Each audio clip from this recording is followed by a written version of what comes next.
Ito kababayan. Ito yung tunay na tinatawag nilang na gumulong. Yan o, kumiskis sa kalsada to. Oh, alam mo? Kumiskis sa kalsada yan o. Alam mo sa lamin o. O, di pa nabasag. O. So, ang ano dito, kaya napapiyog. Ang gitna. Lumubog to. Oo. Lumubo yung bubong. Oh. Kalang sira niya, no? So, request namin na palit na tong ano, cab sa likod. Dahil meron namang nabibili nito sa Almansura. Ready-made na lang. Gawa na, isasalpak na lang. So, di pa matagal. Hindi pa kami mahirapan. Eh, kasi ito, gagawin pa. Pakahirap nito. Dahil matigas yung kahan nito. Nakita mo naman ang tupi-tupi. Hindi mo naman maayos yan kung nandyan. Siyempre baklasin yan. Parang gumawa ka rin ng panibago.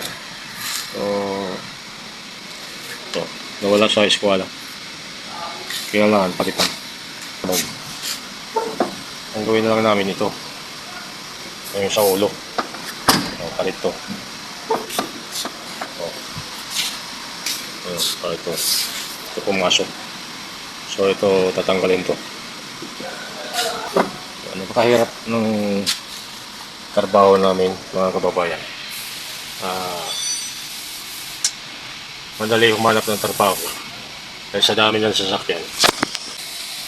Mahirap naman. Ang trabaho namin, kailangan matyaga ka. Pasensya, nandyan lahat. Kung wala ka pasensya, iiyak ka dito. Paano mo maibalik sa dating itsura yung sasakyan, lalo na pagka sabog na talaga ang mukha. Katulad nung nandun, expander. Talagang heavy, ano yun, totarik yun.